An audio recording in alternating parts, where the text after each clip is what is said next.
Баршаға сәлем, сіздермен бірге мен Дорамшик ағай. Бүгінгі обзор «Цветок смерти» дорамасына арналады. Дораманың екінші атауы «Кровавый цветок». Өзі 8 бөлімнен тұрады. 8 бөлім бойы не болғанын сіздерге айтып берем.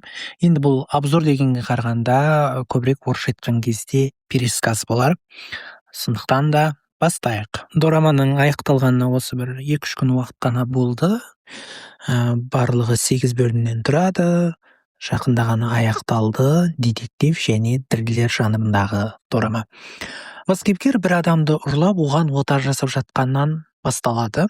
Содан детективтер мен прокурор қыз қаншерді ұстайды, ол бірнеше адамды өлтірген белгілі болады. Осы кезде бізге адвокатты көрсетеді, ол қылмыс жасаған адамды қорғап, оны ақтап алып шығады. Содан адвокаттың кішкентай қызын көрсетеді, ол баттын деген аурумен ауырады.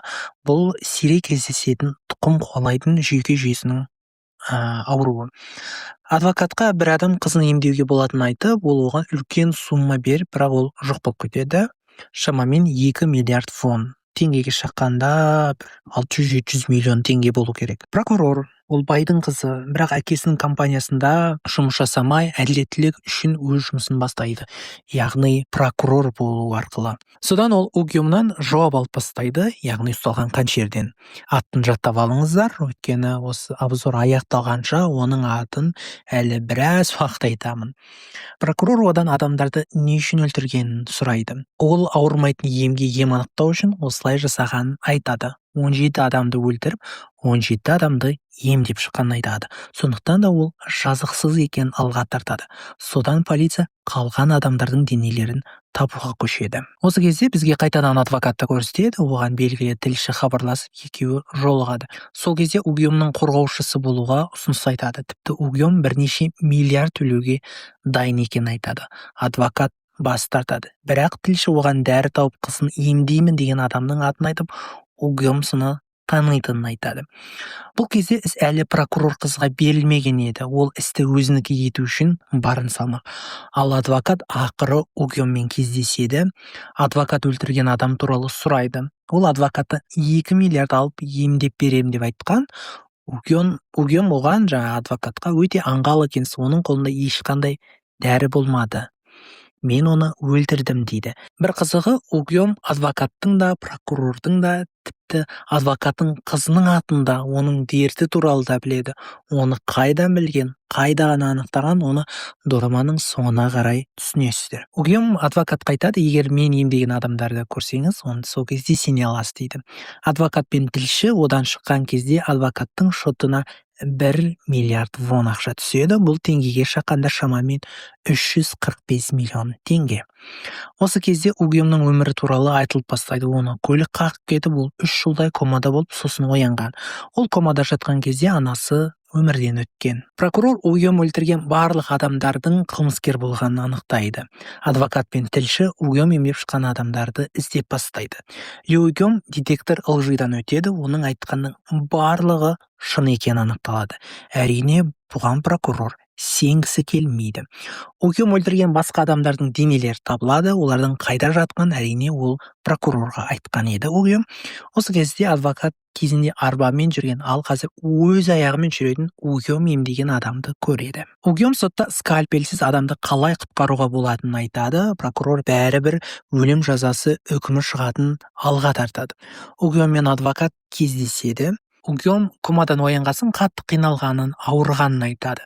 Сосын ол ауырсынуды басатын дәрі ойлап, содан аман қалғанын айтады. Ол адвокаттың қызын емдеуге уәде береді. Угюмның адвокаты кезінде прокурор болған, ал адвокат ретінде бірде-бір істе жеңілмеген маман.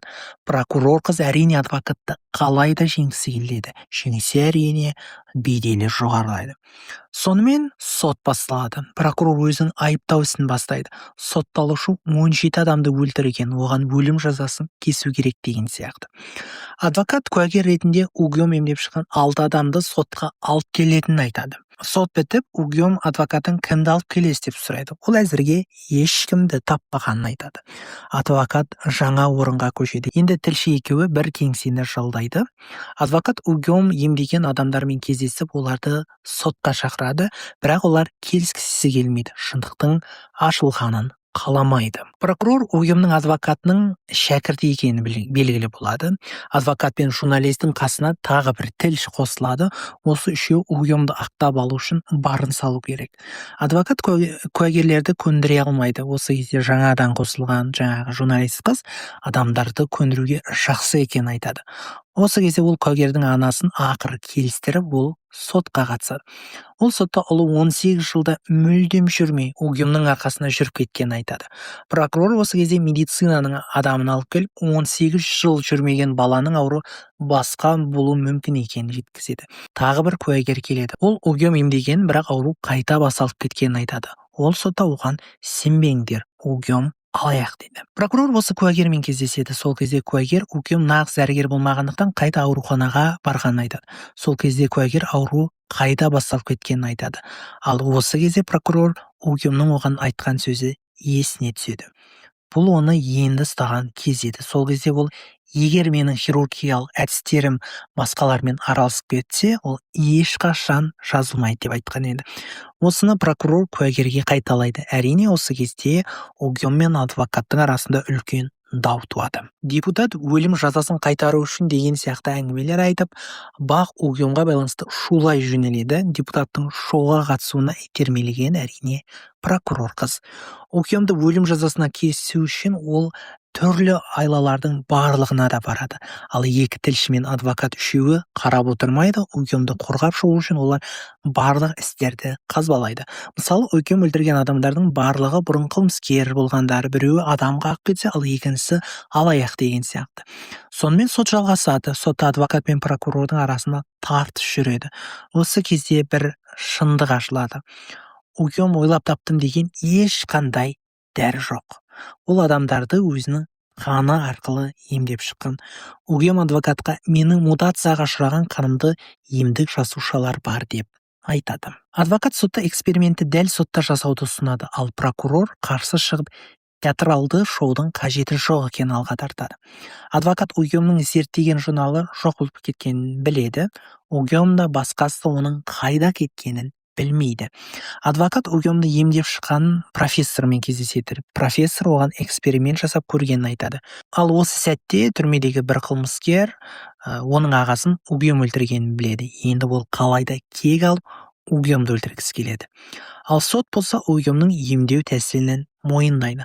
Соған қарамастан оның өлім жазасына кеседі. Бірақ онымен әрине драма аяқталған жоқ. Ендігі кезекте апелляция болады. Енді адвокат пен ұйым экспериментті елдің алдында жасау үшін барын салмақ. Түрмедегі қылмыскер ұйымды өлтірмек болады. Ол қатты жарақат алып ауруханаға түседі. Ауруханада ұйым өзін емдеп шыққан профессорды шақыруын талап етеді. Бірақ мұның барлығы адвокат пен ұйымның жоспары болады. Түрмедегі ауру бар адамдарды адвокат ұйымға алып келіп, біреуін таңда дейді. Ауруханада ұйымның қаны өзін өлтірмек болған қылмыскерге құйылады. Содан ол толықтай ауруынан айығып шығады. Судья апелляцияны жүргізгісі келмейтінін айтады. Осы кезде адвокат судьяға ұйымның түрмедегі адамды емдеп шыққанын көрсетеді. Ақыры судьялар ұйымның адамды емдеп шыққан сәтін көруге шешім қабылдайды. Адвокат ұйымды емдеп шыққан профессормен қайта жолыққысы келеді, бірақ оны ұстау, онымен жолығу мүмкін болмайды. Судьялардың алдында ұйым бір адамды емдеу керек. Біреуі таңдап алынады. Әрине адвокат та, екі журналист те оның адвокаттың қызық болғанын қалайды. Бірақ таңдап алынған адам ол болмай шығады. Сонымен ұйым кішкентай қызға өзінің қанын салады, құяды яғни. Ол қыз 24 сағаттың ішінде жазылып, толықтай айығып шығады. Ал енді жаңа кейіпкер пайда болады. Оның аты Чэ Джон Су. Ол Чхэуон медициналық орталығының басшысы. Бұл туралы ендігі алда өте көп айтылатын болады. Прокурорға біреу осы істі қатты қазбалай берсең, жағдайың қиын болатынын ескертеді. Көпшілігі ұйымның адамды емдеп шыққанын көргеннен кейін оны жақтайтындар да, даттайтындар да көбейе түседі. Сонымен апелляциялық сот басталады. Прокурор айтқаннан қайтпайды, оған қалайда өлім жазасы болсын дейді. Сонымен жаңа үкім шығады. Ұйым енді бүкіл өмірін мемлекеттік изоляторда адамдарды емдеумен айналысады. Егер ол қашып кетіп немесе емдеуден бас тартса, онда өлім жазасы қайта оралады. Прокурор қыз қатты қамығады. Осы кезде Чхеун мед орталығының басшысы сөз сөйлейді. Ол енді осы орталықта жатып барлық адамдарды емдеп шығатын алға тартады. Яғни Угём. Прокурордың бастығы оған келесі айда басқа жаққа ауысу керек екенін айтады. Угём адвокатқа алдымен Минсоны, яғни адвокаттың қызын емдеу керектігін айтады. Осы кезде адвокаттың қызының жағдайы нашарлап, тіпті көзі де көрмей қалады. Ал прокурор болса мұнымен тоқтамайды, әрі қарай да қазбалай береді. Прокурордың басы оған тоқтау керектігін айтады. Бірақ қоятын прокурор емес. Прокурордың қазбалаған ісі мынау. Заңсыз түрде адамдарға олардың келісімінсіз жүргізілген тәжірибелер бірқатар қайғылы оқиғаларға алып келді. Осы кезде адвокат та, прокурор да, медицина орталығының басшысы да профессор Ханды іздеп жүреді. Ол Угёмды емдеп шыққан профессор. Прокурор мен адвокат ол екеуі ұстаз бен шәкірт. Әрине іс біткесін жақсы тіл табысып кетеді.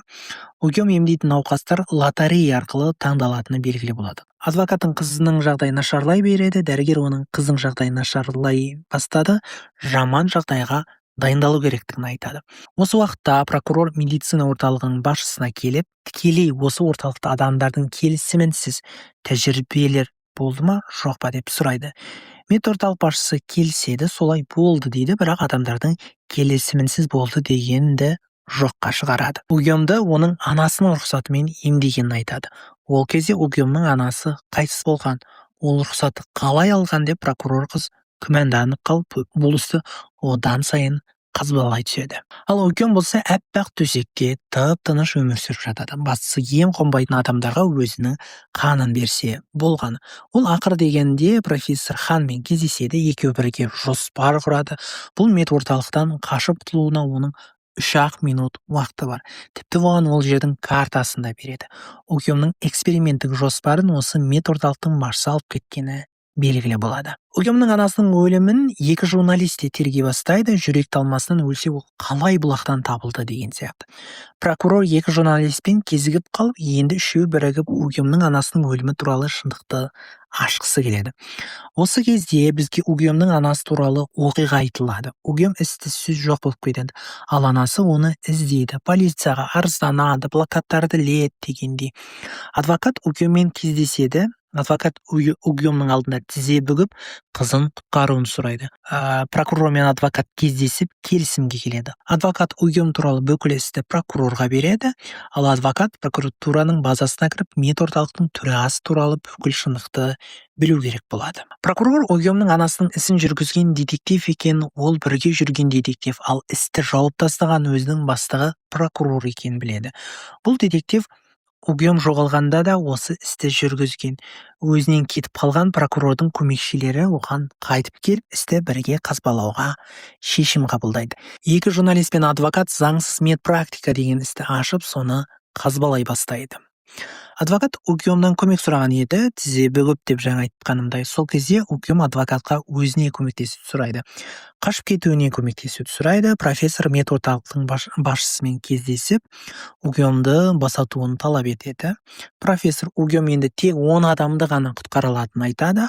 Одан қанша кеткен сайын оның денесі соншалықты өзгеретінін айтады. Әрине медорталықтың басшысы одан бас тартып, профессорды өлтіріп тастайды. Медпрактиканың қалай басталғанын, бұл іске прокурордың көз жұма қарағанын прокурор басшысына жайып салады.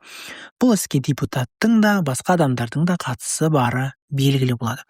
Осы кезде депутат ұсталып, медорталықтың басшысын іздеуге көшеді. Угём адамды құтқару үшін, яғни өзінің қанын беру үшін ауруханаға барады, ал осы кезде адвокат оны шығарып алу керек. Жарық өшіп қалады. Осы кезде адвокат Угёмды алып шығады, ал олардың іздеріне біреу шыққанын көреді. Осы кезде адвокаттың әйелі қызын ауруханадан алып шығады. Медорталықтың адамдары адвокаттың көлігіне шабуыл жасайды. Екеуі әрине аман қалады. Сол кезде журналист келіп, екеуін олардан құтқарып қалып, адвокат пен Угём әрі қарай кете береді. Угёмның да жағдайы нашарлайды, жарақат алады.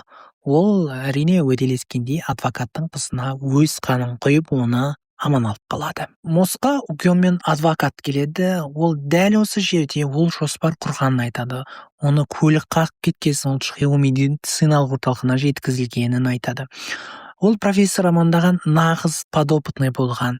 Осы кезде бізге Угёмның бұрынғы өмірін көрсетеді. Бәрінің қалай болғанын Угём адвокатқа айтып береді. Медицинада оқып жүріп, ол анасымен бірге бақытты еді. Ол бір профессормен кездесуге барамын деп, сосын жоқ болып кетеді. Анасы оны барлық жерден іздейді, таппайды. Анасы полицияға арызданады.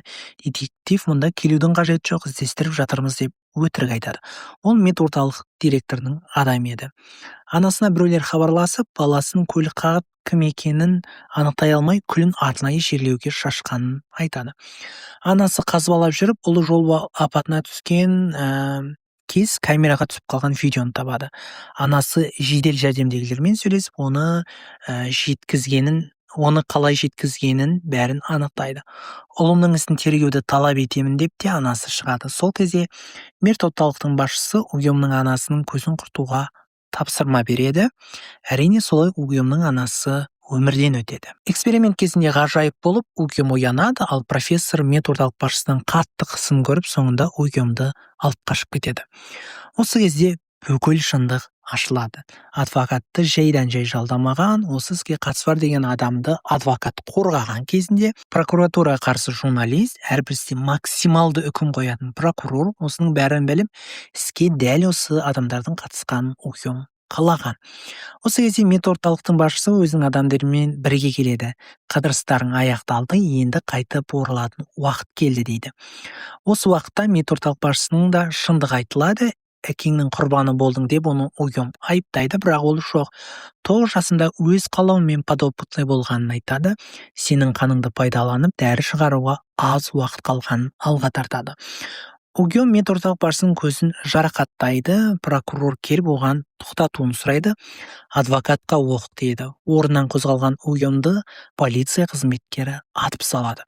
Осы сәтте Угём прокурорға менің адвокатыма қамқор болыңыз дейді. Оған оқ тиіп, суға құлап кетеді.